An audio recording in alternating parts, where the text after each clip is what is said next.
तो हेलो दोस्तों, फिर से मैं आप लोगों के सामने एक बहुत ही सुंदर बेटी विवाह गीत लेकर आई हूँ। तो आप लोग लास्ट तक जरूर सुनिएगा और अच्छा लगे तो एक लाइक शेयर कमेंट करना ना भूलिएगा। तो चलिए मैं सुनाती हूँ आप लोगों को। धोतिया पहिरी पापा बांधेलन पगरिया, कान्हे पर शोभेला जाने। धोतिया पहिरी पापा बांधेलन पगरिया, कान्हे पर शोभेला जाने। आंगने बैठल हमसे पूछेले पापा, काई बाटे धनी तोहरा देश। आंगने बैठल हमसे पूछेले पापा, काई बाटे धनी तोहरा देश। पापा नीरे खेलन धियावा के रूपवा, आमा से पूछे एक बात। कैसन घर बर खोजब धनिया, कवना नगर कवना देश।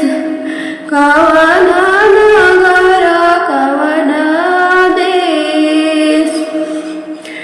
पापा के वचन सुनी बोले लिया माँ, सुनी स्वामी हमारो आदेश। सुनी स्वामी हमारो आदेश। बड़वा सुंदर खोजब दूधवो से उजर, अपना नगर अपना देश। अपना नगर अपना देश।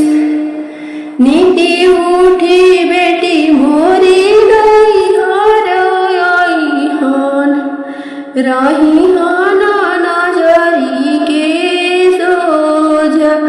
रहिहन नजरी के सोझ। इतना वचन सुनी पापा जी बोलले, सुन धनी हमारो आदेश। सुन धनी हमारो आदेश। पढ़ल लिखल बड़ खोजब धनिया, रंग रूप भले होई है श्याम। रंग रूप भले होई है श्याम।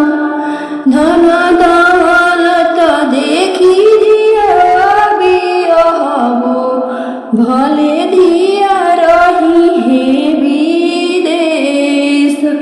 भले